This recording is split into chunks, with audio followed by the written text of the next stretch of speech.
Huwag papayag na wala kang alam sa balita. Maiiwan ka niyan. Huwag kang papayag na hindi mo alam ang latest. Ma-out of place ka niyan. Programang hatid ang tamang balita at tamang impormasyon. Hindi lang sa Maynila, kundi sa buong bayan.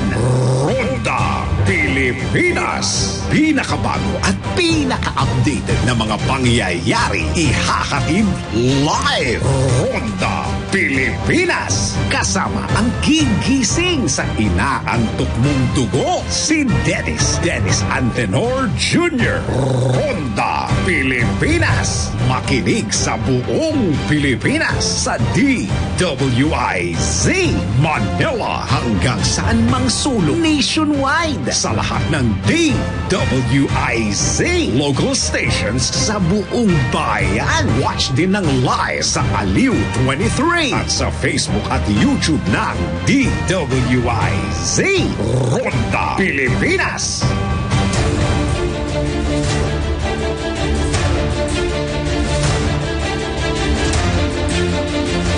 Magandang araw Pilipinas! Narito na mga headlines sa Ronda Pilipinas! Ronda Pilipinas! Department of Energy target na mapataas ang renewable energy sources ng Pilipinas! Ronda Pilipinas! Isang UN Special Rapper Tour sa extrajudicial killings. Inaasahang darating sa Pilipinas ngayong araw po. Ronda Pilipinas. Halaga ng pinsala sa sunog. Diyan po na sumiklab sa may sukat Paranaque. Tinataya na nasa 20 milyong piso. Ronda Pilipinas. Balita mula sa ibayong dagat papabagsak ng US sa Chinese spy balloon. Inalmahan. Ronda Pilipinas. Sa balitang sports, Kyrie Irving nasa Dallas Mavericks na. Ronda Pilipinas. Balitang showbiz, Dali De Leon nakasama ang ilang Hollywood A-listers sa gitna ng nominasyon sa ilang prestiyosong awards.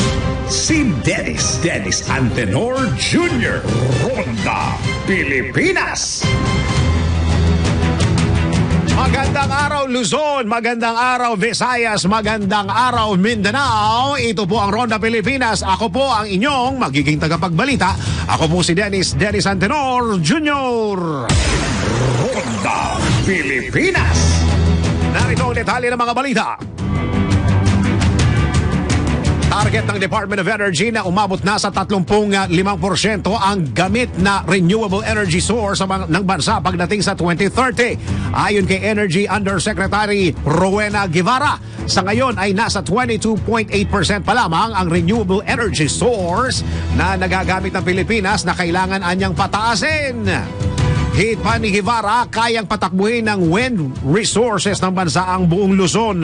Gayunpaman, aminado ang opisyal na hindi madali na makapagpatayo ng planta ng renewable energy sa bansa tulad na lamang ng offshore wind na tumatagal ng 5 hanggang 8 taon at solar na tumatagal naman ng 1 hanggang 3 taon.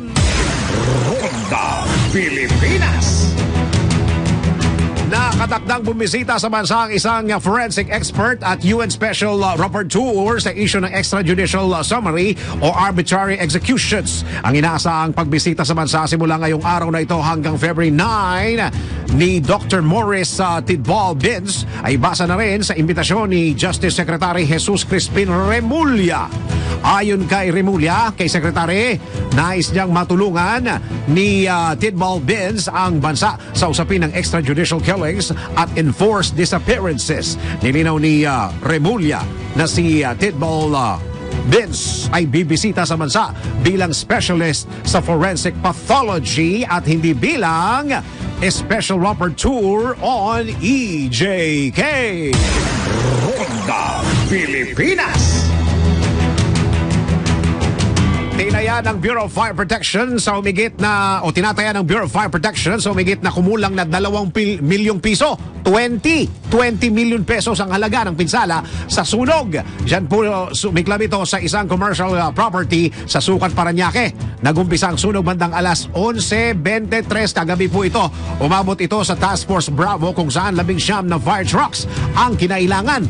Dami 19. Bago idineklara ang confined na ang sunog o under control. Nahirapan umano ang mga bumbero na apulahin ang apoy dahil hindi sapat ang supply ng tubig sa lugar. Kaya kinakailangan pang kumuha ng tubig mula sa ibang syudad. Si Dennis Antenor Jr. Ronda, Pilipinas. Samantala, tanggap tayo ng report. Mungkaing gawin siyang Agriculture Secretary. Ikinalugod pero hindi kinagat ni Senator Marcos. Senator Amy. Alamin po natin ang report ni Patrol 19 Sally Ortega Bueno. Manang Sally. Nagpasalamat si Senator Amy Marcos sa grupong Farmers Group Samahan ng Industriya ng Agrikultura o SINAG sa pag-endorso sa kanya na gawing kalihim ng Department of Agriculture. Pero ayon kay Senator Marcos, ibinoto siya ng taong bayan bilang senador kaya't mananatili siya bilang mambabatas. Sinabi pa ni Senator Marcos na marami siyang pinamumuno ang committee sa Senado. Ito ay ang Committee on Foreign Relations, Committee on Cooperatives at Committee on Electoral Reforms. Giit ni Marcos, patuloy naman siyang makakatulong sa sektor ng agrikultura sa maraming paraan bilang senador. Una rito ay sinabi ng grupong SINAG na nakita nila ang maraming ginagawang hakbang ni Senator Marcos para matulungan ang sektor ng agrikultura kaya't mungkahin nila ito na ay talagang kalihim ng Department of Agriculture. Sa ngayon, si Pangulong Ferdinand Bongbong Marcos Jr. pa rin ang umaaktong Agriculture Secretary pero marami nang nananawagan na magtalaga na ang Pangulo ng permanenteng kalihim sa DA. Ito sa Patrol 19, Sally Ortega Bueno para sa himpilang metodong lakas sa DWIZ. Nagbabalita ng tama, naglilingkod ng tama. Ronda, Pilipinas. Tuloy-tuloy ang balitaan sa Ronda Pilipinas. Samantala, target ng Lakas CMD na makapag-recruit pa ng mas maraming miyembro.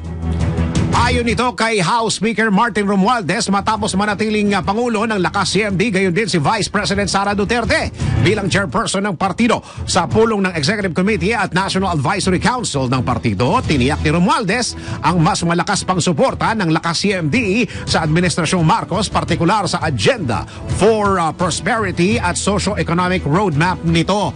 Kabilang sa mga nahalal na opisyal ng Lakas CMD, sina dating Pangulong ngayon Senior Deputy Speaker Gloria Macapagal-Arroyo bilang Chairperson Emeritus, dating House Speaker Jose De Venesh bilang co-chairperson Emeritus, Senador Bong Revilla Jr. bilang co-chairperson.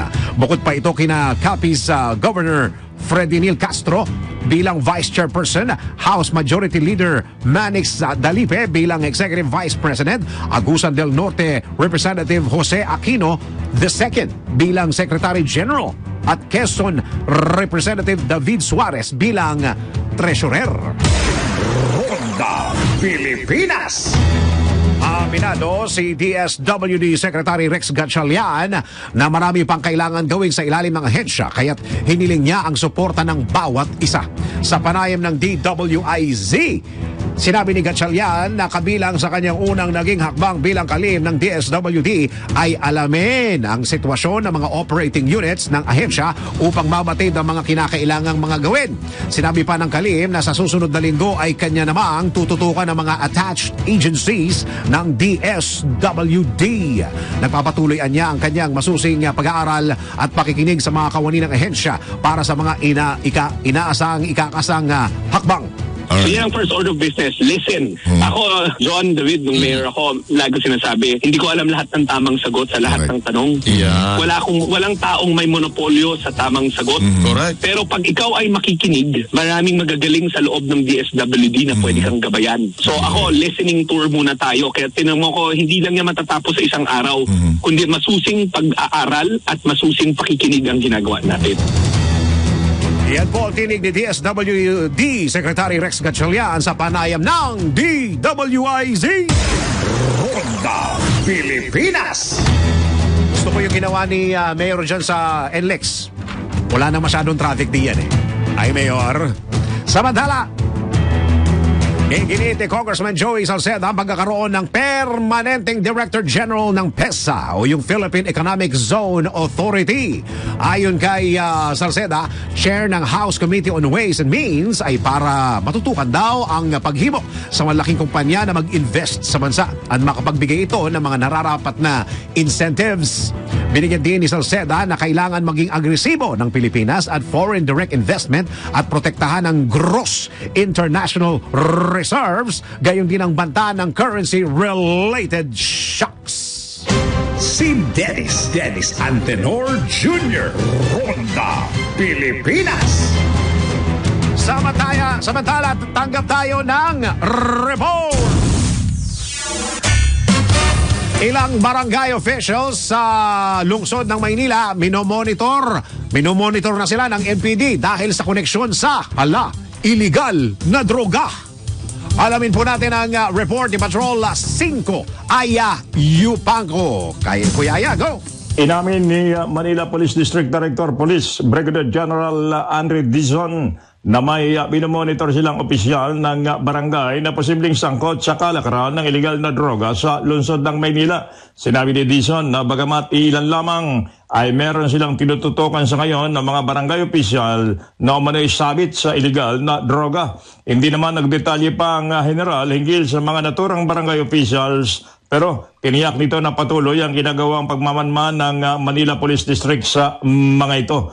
Una nang hinamon ni Dizon ang mga opisyal ng barangay sa Maynila na magpa-drug test kung talagang walang kinalaman sa illegal na droga. Ito ay kaugnay pa rin sa nalalapit na barangay at sangguniang kabataan election sa darating na buwan ng Oktobre. Ito si Patrol number 5 ay Yupanco para sa impilang may todo ng lakas. DWIC, nagbabalita ng tama, naglilingkod ng tama. Ronda Pilipinas. Yupanco nagbabalita sa Ronda Pilipinas, samantala tuloy-tuloy ang balitaan sa Ronda Pilipinas. Ronda Pilipinas. Pag-aaralan ng Department of Justice ang pagrepaso sa mga patakaran hinggil sa deportation ng mga dayuhan. Naniniwala si Justice Secretary Boyeng Rimulya na napapanahon na upang revisahin ang deportation rules at baguhin ang ilang proseso ng deportation dahil hindi na ito praktikal. Bunsod na rin ito ng kaso ng 4 na puganteng Hapones na nais pa-deport ng Japan upang kaharapin ang mga kaso ng pagnanakaw sa kanilang bansa. Gayunman, nakasaad sa deportation rule ng Pilipinas na hindi maide-deport ang isang banyaga kung may nakabingbing kaso ito dito po sa Pilipinas. Yan ang rule o yan ang batas.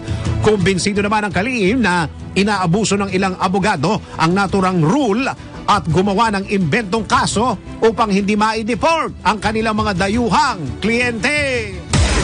Ronda Pilipinas. Nagpapasalamat si Defense Secretary Carlito Galvez Jr. sa ilang senador na sumusuporta sa Enhanced Defense Cooperation Agreement o yung tinatawag na EDCA at Joint Maritime Patrols ng Pilipinas at Estados Unidos. Ikinatuwa ni Secretary Galvez ang pahayag ng ilang senador dahil nakikita ng mga ito ang kahalagahan ng EDCA at Joint Maritime Patrols sa pambansang interes. Mandatuan niya ng Department of National Defense na protektahan ng teritoryo at sovereign rights katulad ng karapatan ng mga mangingisdang mga Pilipino sa karagatang sakop ng Pilipinas. Idinagdag pa ng kalihim na nakikiisa ang DND sa mga bansang may kahalintulad na pananaw na may nanais tiyakin ng freedom of navigation, maging ang mapayapa at matatag na Indo-Pacific region.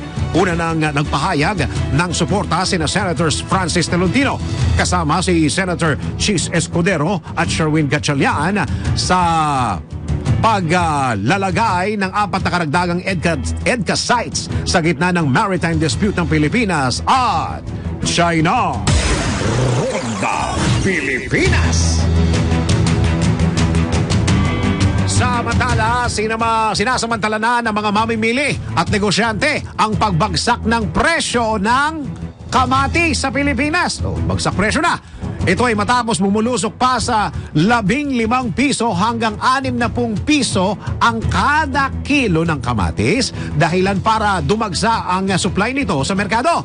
Ayon kay Michelle Evaristo, Senior Science Research Specialist ng DOST Industrial Technology Development Institute, lahat ng kanilang regional offices ay may processing equipment para sa mga nais magsimula ng tomato-based products, gaya ng ketchup, yung tinatawag na puree, at kasama ang tomato sauce,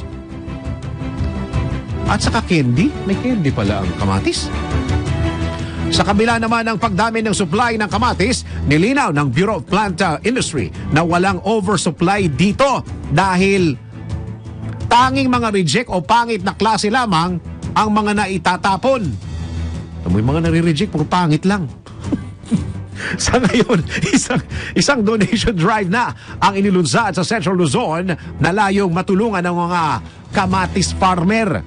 Dito, ibebenta ang mga naaning mga kamatis sa halagang 1,500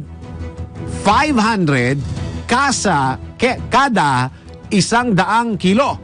O yung mga gustong magnegosyo, ulitin ko, dito ibebenta ang mga aning kamatis sa halagang 1,500 kada 100 kilo na ipapamahagi naman sa mga may hirap na komunidad sa Metro Manila. Si Dennis Antenor Jr. Ronda Pilipinas. Samantala mga kababayan, tanggap po tayo ng report. Nakakabahalang estado ng edukasyon sa BARM o BARMM pinabubusisi sa Senado. Magbabalita si Patrol 19 Celi Ortega Bueno. Celi? Pinarerepaso ni Senator Win Gatchalian ang estado ng edukasyon sa Bangsamoro Autonomous Region in Muslim Mindanao o BARM. Layunin ng Senate Resolution 455 na inihain ni Senator Gatchalian na tugunan ang mababang enrollment, iangat ang performance ng mga mag-aaral at palawigin pa ang akses sa dekalidad na edukasyon sa rehiyon. Sinabi ni Gatchalian na nakakaapekto sa kalidad ng edukasyon sa BARM ang maraming dekada ng armadong tunggalian at kawalan ng kaayusan batay sa mga sukatang may kinalaman sa education. Alinsunod sa resolution, susuriin ang lagay ng pagpatupad ng Bangsamoro Education Code of 2021 at mga provision ng Organic Law for the Bangsamoro Autonomous Region in Muslim Mindanao na may kinalaman sa education. Binigyan din ng senador na hamon sa rehiyon ang historical net enrollment rate lalo na sa junior high school at senior high school. Ayon sa Annual Poverty Indicator Survey ng Philippine Statistics Authority, kabilang sa mga pangunahing dahilan ng hindi pag-enroll ang gasto sa edukasyon, accessibility ng mga paaralan at kawalan ng personal na interes. Ikinabahala ng senador ang pinakauling datos ng cohort survival sa BARM na sa bawat 100 bata na enrolled sa grade 1 para sa school year 2010 to 2011, 17 lamang ang nakatapos ng grade 12 noong school year 2021 to 2022. Ito sa Patrol 19, Celi Ortega Bueno para sa Impilang Metodong Lakas sa DWIZ. Nagbabalita ng tama, naglilingkod ng tama. Ronda Pilipinas. Nagbabalita si Celi Ortega Bueno. Samantala, Ronda Pilipinas. tuloy ang mga balita sa Ronda Pilipinas. O ito balita sa mga gustong magtanggal ng kanilang wrinkles. Binalaan ng Food and Drug Administration o FDA ang publiko laban sa mga peking Clostridium botulinum neurotoxin o mas kilala bilang Botox medication na kumakalat at ibinibenta ngayon sa merkado. Ito'y isang uri po ng gamot na ginagamit ng mga tao upang mabawasan ang mga wrinkles sa katawan. Yun. Ayon sa FDA, delikado ang pagbili at paggamit ng mga gamot na hindi rehistrado o hindi aprobado ng kanilang ahensya dahil posible itong magdulot ng panganib sa kalusugan ng tao. Dahil dito, binalaan ng FDA ang mga establishmento na labag sa batas ang pagbenta ng mga fake products. dahil may karampatang parusa ang sinumang mahuhuli na gumagawa ng iligal na aktibidad sa bansa. Nagpaalala din sa publiko ang ahensya na bumili lamang ng gamot o anumang medikasyon mula sa establishmentong meron ng permit o lisensyado ng FDA. Ronda Pilipinas. Samantala, iginit ni Congressman Ralph Recto ang pagbabalik ng mahigit 1 bilyong pisong cancer funds sa General Appropriations Act. Sinabi ni Recto na malaking tulong ang nasabing pondo para sa mga milyon-milyong Pinoy na may sakit na kanser. Kaya't inihihirit din ng mga doktor na maibalik ang pondo daw. Ipinabatid ni Recto na ang mahigit na 1 bilyong pisong pondo ay para sa kampanya sa cancer prevention, detection, treatment at care. Batay na rin sa Republic Act 11215 o National Integrated Cancer Control Act. Ronda Pilipinas. Report! Oh! Kinikilig na!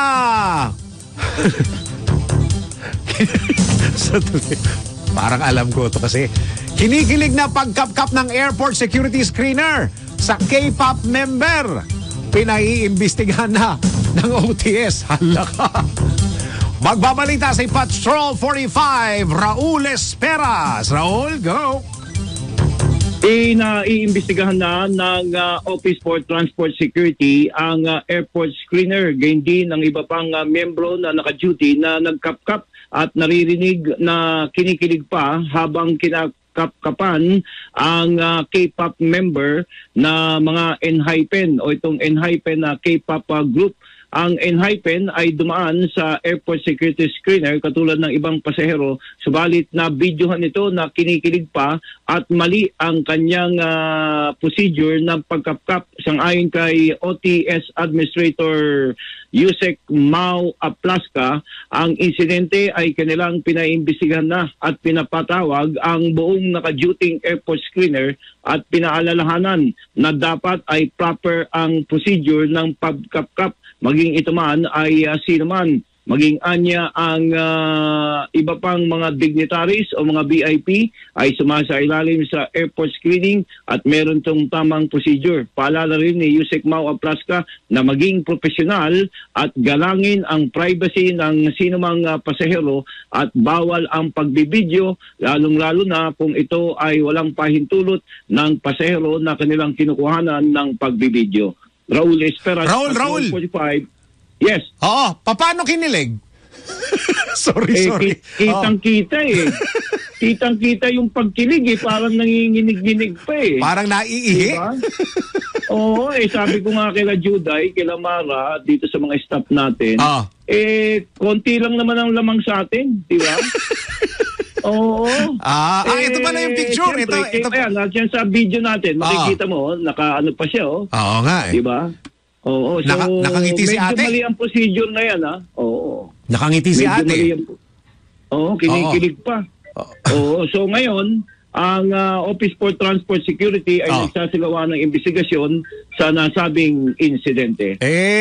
Yung iba sa ibang bansa, ganun din na nangyari kay Kuya Raul, di ba? Mga kinikilig din yung mga airport security pagka K-pop talaga yung dumaan no sa screening eh. Oo, pero minsan nangyari rin sa akin yan eh. May kinilig na LGBT, lalaki. Lalaki. Okay. Oo, lalaki. Kinilig siya eh. Medyo na-offend ako pero sabi ko, okay lang, wala tayong magagawa eh. Nasa foreign lang tayo eh. Pero may procedure dyan na kasamang tennis at kitang-kita yan dahil sa video na nag-viral. I think it's more than 500,000 na nanonood yan.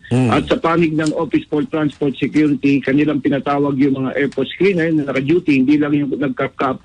At may paalala sila na maging professional at iwasan ang pagbibideo, lalong-lalo na kung ayaw pumayag at pinapakita nila yung muka ng pasahero dahil violation yan, sabi ni Yusek Mau Aplaska, violation yan ng privacy ng mga dumadaan sa ating paliparan. Kung meron mang statement din ang Airport Authority ay babahagi natin yan sa ating follow-up dito sa viral na istorya na ito. Raul Esperas, Patrol 45, nagbabalita ng tama, naglilingkod ng tama. Ronda Pilipinas. Maraming salamat, Kuya Raul. Yung kinilig kay Kuya Raul, masisisi mo ba yun? Hindi mo masisisi yung kinilig kay Kuya Raul.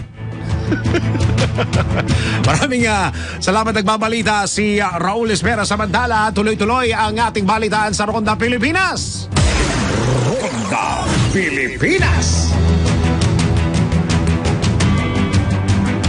Samantala, target ng Pilipinas at France na mas paigtingin pa ang public health services laban sa COVID-19. Nabatid na nakipagpulong sa Department of Health o DOH Officer in Charge, Maria Rosario Vergere. Kailan pa ma-appointo si Doktora? Kay French Ambassador to the Philippines, Michelle Bucos, bilang pagpapakita ng suporta o suportado ng dalawang bansa ang renewed health cooperation at partnership para sa COVID-19 response sa pamamagitan ng mga bakuna at Universal Healthcare o UHC.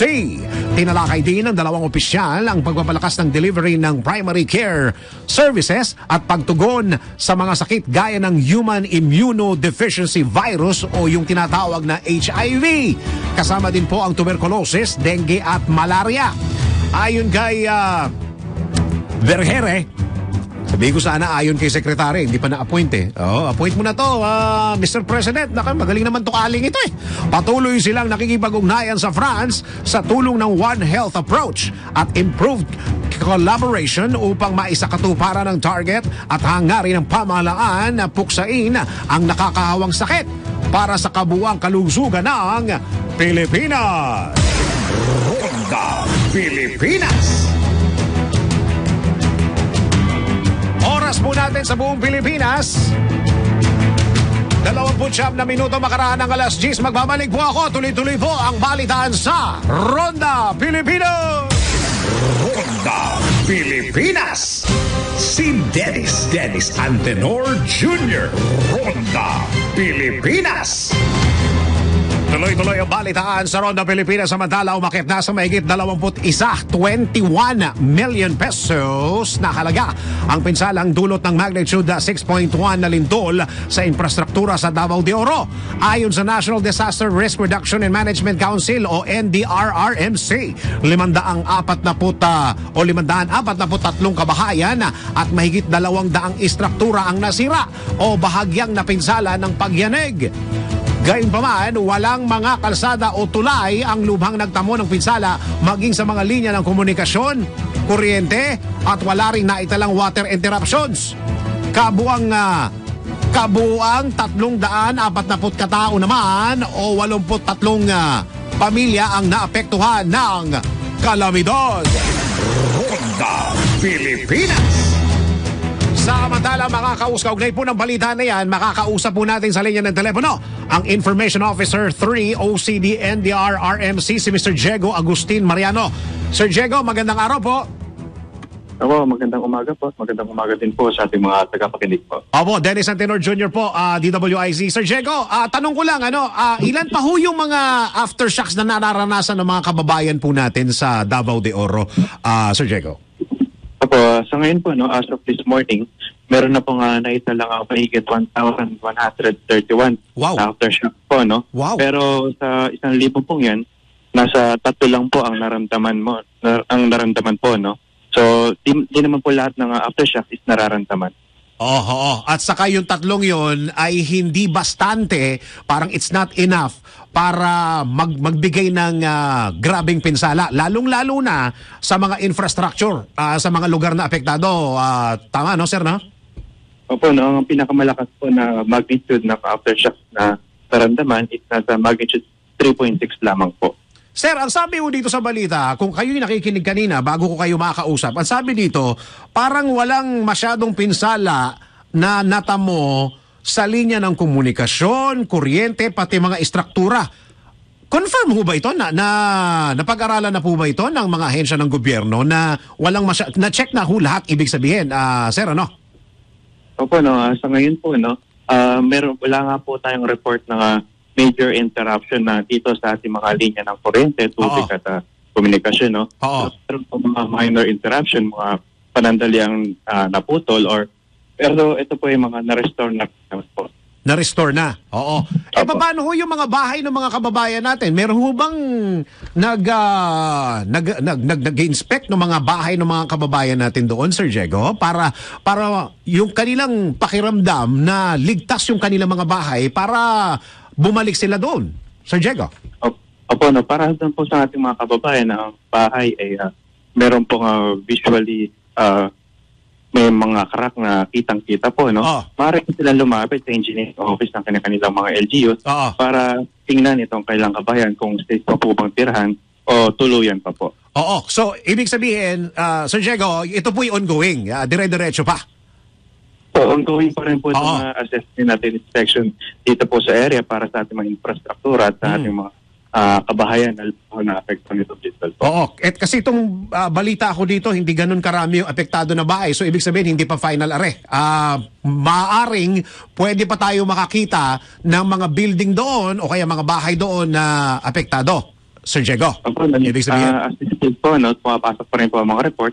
So, maaaring gumalaw pa po itong numero na or data na po natin ngayon. Sir, ano ba yung mga nakikita ko sa social media na nabuwal yung kalsada? Wala ho ba, hindi ba yun doon? Kumbaga, okay lang ba yung mga kalsadang, especially doon sa mga kababayan natin na gusto rin magbigay ng tulong sa mga apektadong lugar, Sir Diego? Opo, meron naman po tayong report na mga ang kalsada ay nasira, pero ito po yung mga minor lamang po, no? So, kumbaga, makakadaan pa rin po yung ibang mga sasakyan. That's it's either one lane possible or light vehicles lang po makakadaan. Pero ang bottom line po is makakadaan pa rin po ang mga sasakyan. Oo, saka ang internet yata daw, wala rin problema, Sir Diego, ano? Opo, wala pa rin po tayo reports ng interruption dito po sa ating komunikasyon at internet.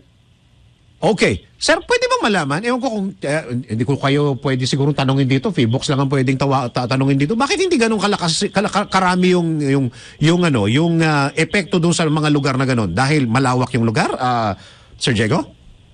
Opo, mas maganda nga pong Feebox po ang makakasagot po niyan. Pero marami pong factors ang lindol para hindi po ganun maramdaman. No? Marahil po pwede po itong malalim. Kahit malakas, hindi po ito itong mararamdaman. Okay. Yung, so wala ho tayong pinag-uusapan na evacuation center dito, Sir Diego, kung ganyan ka-okay naman pala sila doon. Opo, sa ngayon po, wala po tayong reports ng totally displaced or mga nagtula po ng evacuation center. Ang meron lamang po yung marahil, yung mga nakikituloy muna sa kanilang mga kamag-anak kapag tinicheck kung okay pa yung kanilang kabahayan po. Oo. Saka, wala naman sigurong bayad yung pag nagpa-check, Sir Diego, no?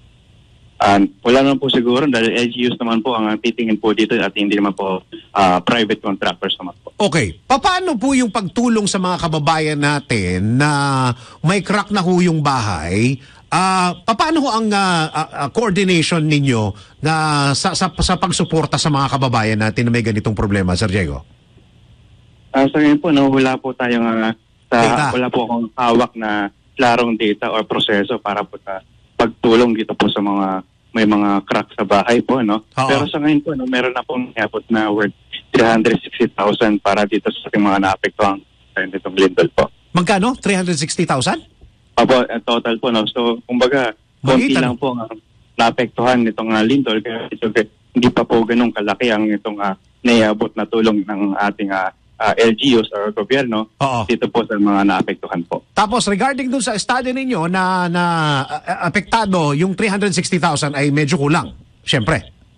Hindi naman po kulang, pero kumbaga ito pa lang po ang nire-release po natin dahil hindi po naman po ganun karami ang naapektuhan. Opo, kaya hindi pa po ganun kalaki ang nire-release po natin. Okay. Sir Diego, ano ba, yung buhay ba doon, lalo na doon sa mga apektadong lugar, parang back to normal na ba? Nakakapasok na ba sila? Yung mga eskwelahan ba doon ay tuloy-tuloy na yung pasok ng mga bata o hanggang ngayon ay nakasuspend pa rin? Tuloy-tuloy pa naman po ang assessment po natin. No? Katulad nga po sa mga ospital, yung mga pasyente naman po ay iba po ay pabalik na po sa mga ospital or nilipat po sa mas maayos na ospital po. No? So, yung assessment po, monitoring po natin dyan sa mga yan, tuloy-tuloy pa rin naman po. Yung mga ospital naman, walang masyadong epekto o yung masamang epekto doon sa mga government hospitals? Opo, wala pong major damage or reported dito po sa ating mga ospital po. So tama pala yung mga nababasa ko kagabi na ang karamihan doon sa ospital ay parang nabigla lang dahil doon sa lindol. Opo, yun naman po ang SOP po natin. No? Kapag may lindol po, mas maganda ilabas po muna para ma-check po muna yung mismong hospital kung sound or safe po pong tuluyan or gamitin po. Yun. Okay. Sir Diego, nasa inyo po yung pagkakataon para paalalahanan yung mga kababayan po nating nanonood at nakikinig. Alam nyo naman po ang DWIZ po ay nationwide po ito. Hanggang TV, hanggang online. Go ahead po. Opo, no? Dahil nga po ang ating bansa ay laging tinatamaan po ng lindol, ay marahil po yung magandang ay maging maalam po tayo sa ating protocols tuwing may lindol. Ito po yung duck cover and hold. Maganda po alam po natin ito para maiwasan po yung mga dagdag na sakuna dulot po ng mga lindol. At para po sa mga ating magtatayo po ng bahay, marahil po sana maganda po sumunod po tayo sa National Building Code po, no, para maiwasan po mga dagdag na sakuna or damage dulot po ng mga lindol po. Ano sinabi nyo yan na kailangan yung education pagdating ng lindol? Dapat i-enhance natin yan na Sir Diego, ano? Opo, tuloy-tuloy naman po ang ating information at education sa lindol dahil meron nga po tayong quarterly national earthquake rate. Ito po yung nagbibigay kaalaman sa ating mga kababayan tungkol po sa lindol. Oo. Pagka meron kayong mga detalye diyan na kailangan ninyong, alam nyo na, kailangan masabi sa mga kababayan natin nationwide, magtulungan po tayo dito po sa DWIZ para po mayat-maya nakakausap namin kayo at nare-remind yung mga kababayan natin, lalong-lalo na pagka may darating na lindol, Sir Diego, ano? Opo, maraming salamat po. No? Tayo po ay magtulungan para makayos pa po sa mga tagtag na sakuna tulad po ng iba't ibang kalamidad po dito sa ating bansa. Ay, teka muna. Naku, may pahabol na tanong, Sir Diego. Pasensya na. Yung bang mga ulan-ulan, yung mga shear line, hindi ba naapektuhan ng mga kababayan natin doon? Ang ating pag-uulan naman po ay unti-unti na pong humihina. No? Tama. Sa ngayon po, ang nakaka-apekto na lamang po sa ating bansa is amihan na lang po. No? At medyo wala pong significant effect po ito sa ating bansa. O yan. Sir Diego Agustin Mariano, maraming salamat po sa oras na binigay niyo po sa DWIZ. Maraming salamat din po at magandang umaga po. Information Officer 3, OCD, NDR, RMC. Tinanong ko tuloy siya tungkol sa shear line. Ginawa kong pag-asa reporter tuloy. Nako. At least nakapag-report siya ng maiksian. Ano? Okay, so mas maganda po. Maganda o yung suggestion ni Sir Diego Agustin Mariano na kailangan alam natin itong mga lindol na ito ay hindi naman natin alam kung kailan talaga magi-strike ito. Mas maganda alam natin kung ano gagawin, ano po, lalong-lalo na sa mga ganyang emergency situations. At mas maganda yung impormasyon na hawak po natin ay maibaba natin hanggang sa ating mga anak at sa ating mga apo. Ayan, doon sa mga nakikinig sa atin at nanonood sa atin online, sa TV at saka sa radyo. Alam niyo naman po ang DWIZ, kami po ay nationwide via satellite. Parang itbulaga lang. Oras po natin, 10:43. Magbabalik po. Tuloy-tuloy lang ang balitaan sa Ronda Pilipinas. Ronda Pilipinas. Si Dennis Antenor Jr. Ronda Pilipinas. Tuloy ang mga balita sa Ronda Pilipinas. Nananatiling apektado ng northeast monsoon o amihan ang northern at central Luzon, samantalang patuloy na nagpapaulan sa malaking bahagi ng bansa ang localized thunderstorms. Partikular sa makakaranas ng thunderstorms, ayon po sa Pag-asa ang Mimaropa, Bicol Region, Visayas at Mindanao. Kaya't nagbabala po ang Pag-asa, sila po sa Pag-asa, ng flash flood o landslides. Naku po. Ang Metro Manila naman at nalalabing bahagi ng Luzon ay makakaranas ng bahagyang pag-ulan dahil sa amihan. Malamig pa rin sa umaga at sa kagabi. Paring winner, malamig pa rin Ronda Pilipinas. Samantala, tanggap tayo ng report. 4 na biktima ng human trafficking na harang ng Philippine Coast Guard. Eto na, magpapatrol ng live. Magbabalita si Patrol 5, Aya Yupanco. Kuya Aya. Naharang ng Philippine Coast Guard ang 4 na pasahero ng isang barko na hinihinalang biktima ng trafficking in person sa Tawi-Tawi City. Ayon sa Philippine Coast Guard, ang 4 ay lulan ng MV Ever Queen na lalabas ng Pilipinas sa pamamagitan ng Box Plus Channel. Sa report ng Maritime Security Law Enforcement Command o MARSLEC ng Philippine Coast Guard, umamin ang 4 na pasahero na magtutungo sila sa Malaysia kung saan sila ay magtatrabaho bilang mga logger o jetty logging company.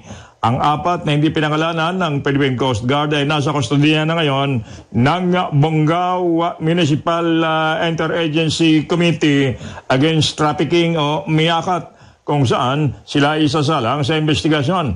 Samantala, inireport naman ng Philippine Coast Guard na dumanas naman ng mild stroke ang kapitan ng MV Pearl Orient habang nakaangklang sinasakyang barko nito sa Surigao del Norte kahapon.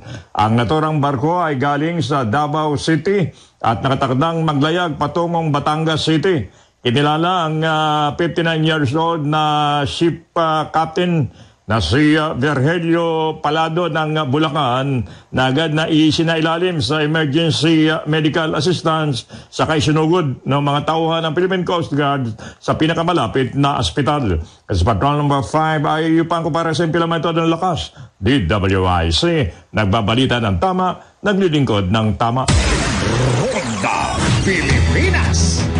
Singit ko lang to yung pamasahe sa MRT. Tiniyak ng pamahalaan na mananatili at hindi magtataas ng pasahe ang pamunuan ng Metro Rail Transit Line 3 o MRT3. Ayon kay National Economic and Development Authority o NEDA Director General Secretary Arsenio Balisacan, walang mangyayaring dagdag singil sa pasahe kahit makukumpleto na ang rehabilitasyon ng naturang sistem. Sinabi ni Balisacan na sa tulong ng pinirmahang kontrata, mapoprotektahan nito ang publiko laban sa posibleng pagsirit ng pamasahe o bigla ang pagtaas ng singil ng walang basehan. Nabatid na kabilang ang MRT3 sa mga dinagdagan ng pondo matapos aprubahan ng malaking proyekto ng pamahalaan kung saan sakop nito ang upgrading sa bawat mga bagon at riles ng tren, signaling system, power supply system, maintenance at communication system. Bukod po diyan, layunin din ng rehabilitasyon na mapaganda at mapahusay ang kapasidad ng sistema. Madadagdagan ng mga bagon o madadagdagan ng mga bagon upang bawasan ang interval time o oras ng dating at saka yung pag-alis ng mga tren sa istasyon at masisigurong ligtas sa mga biyahe ng mga pasahero. Matatanda ang una nang humirit ng 6 na pisong dagdag singil, doko naman ito, sa pasahe ng pamunuan, ang pamunuan hanggang sa ngayon. Hindi pa rin ito naaprubahan ng Department of Transportation o yung tinatawag na DOTR. Ronda Pilipinas. Tanggap tayo ng report mula sa Naga.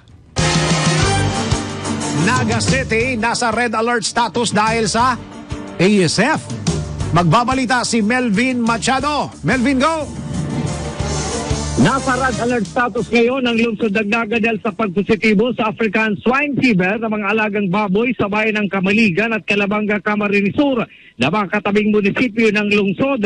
Ayon kay Dr. Junice Aled ng City Veterinary Office, kanina lang inirekomenda sa tanggapan ni Naga City Mayor Nelson Ligacion na magpatupad ng total ban o pagbawal na makapasok ang mga kakataying baboy at karning baboy sa lungsod upang maiwasan ang pagkalat nito. Kaugnay nito, doble ngayon ang pag-igpit sa mga baboy na ipinapasok sa City Abattoir maliban sa mga papeles na inahasa o hinahanap ay mabusising inoobserbahan ang mga kakataying baboy bago makapasok. Samantala, maglalagay din umano ng border control sa Naga City upang hindi makapasok ang mga may sakit na African Swine Fever upang maiwasan ang pagkalat nito. Ito ang Ronda Patrol, Melvin Machado para sa impilang may todong lakas, DWIZ. Nagbabalita ng tama, naglilingkod ng tama. Ronda Pilipinas. Yun, maraming salamat paring Melvin Samantala. 50 anyos. Ano to, 50? 50? 50 anyos. Ayan. Para maganda yung Espanyol natin, ha? 50 anyos na lalaki nagbenta ng baril sa Angeles City. Ayon, Timbog, magbabalita si Johnny Gole. Johnny, go! Yes, timbog nga sa operatiba nitong Angeles City Police Station 2. Itong 50 anyos na lalaki matapos magbenta ito ng isang 38 kalibring baril na walang serial number, may 3 bala sa isang police civilian asset dito sa barangay Lourdes Northwest, Angeles City, alas 11 kagabi. Kinilala ni Police Colonel Joris Dirara, ang direktor ng ACPO, itong suspect na si Leopoldo Manalad Manalo ng Tigome Street ng nasabing barangay. Nasa aktong binumbulsa na nito yung 3,000 pisong bayad sa ibininta niyang baril, saka ito sinunggaban ng mga backup operatives sa tulong na rin itong City Police Intelligence Unit ng ACPO. Di naman nakaporma itong suspect ng arestuhin ng mga pulis. Ito ay lulugo-lugo na ngayon dito sa loob ng detention cell ng ECPO Station 2 habang inihahanda na yung kaukulang kaso laban sa kanya dito sa Angeles City Prosecutor's Office. Ito si Central Johnny Gole para sa impilang may todo lakas. Johnny? WIC, nagbabalita ng tama, naglilingkod ng tama. Johnny. Kakanta na lang ako. Johnny. Okay, teka muna. Hindi, tatanong ko sana kung tama yung dinig ko. Yung baril na binibenta ng 50 anyos, meron 3 bala. Isang pakete pala yun. Pero ang importante, nahuli si Kuyang. Okay, teka muna bago ako magpaalam. Sino may birthday, pare? Tingnan mo nga yung may birthday today. Parang meron ako nakitang may birthday Yun! Ito. Si paring Larry! Happy birthday kay Mr. Larry Borda. Siya po yung kasama namin dito sa DWIZ. Pare, happy birthday! And of course, ayan, happy birthday po kay Miss Angie Paneng Guardo, Vice President po ng UniHerb Corporation. Ma'am, isang magandang araw and happy na birthday pa. Ronda Pilipinas. Kakantahan ko sana ng happy. Sa lahat ng mga nagba-birthday today, happy birthday po sa inyong lahat. Uy, we're saying hi pala sa mga kababayan po natin na naaabot ng DWIZ. Diyan po sa mga probinsya. Siguro bukas sasabihin ko kung ano yung mga areas na naaabot natin. Live na live tayo sa lahat ng DWIZ nationwide via satellite. Okay ba? Bukas, sa lahat po ng mga naaabot namin, magandang araw po sa inyong lahat. I hope you're all okay and fine. Ayan. Okay, susunod na programa. Yes, yo, Topacio. Kasama sina Attorney Ferdy Topacio at Doc. Wala. Si Doc She lang. Oo. Alejano. Okay, sasamahan po si Doc She. Susunod sa Yes, yo, Topacio. Ronda Pilipinas. Yun, 2 minuto na lang bago mag-alas 11 na umaga. Maraming salamat, Pilipinas. At yan ang mga balita sa Ronda Pilipinas. Ako po ang inyong nakasama mula alas 10 hanggang alas 11 ng umaga dito sa Ronda Pilipinas. Ako po si Dennis Antenor Jr. Nagbabalita ng tama, naglilingkod ng tama. Si Dennis Antenor Jr. Ronda Pilipinas.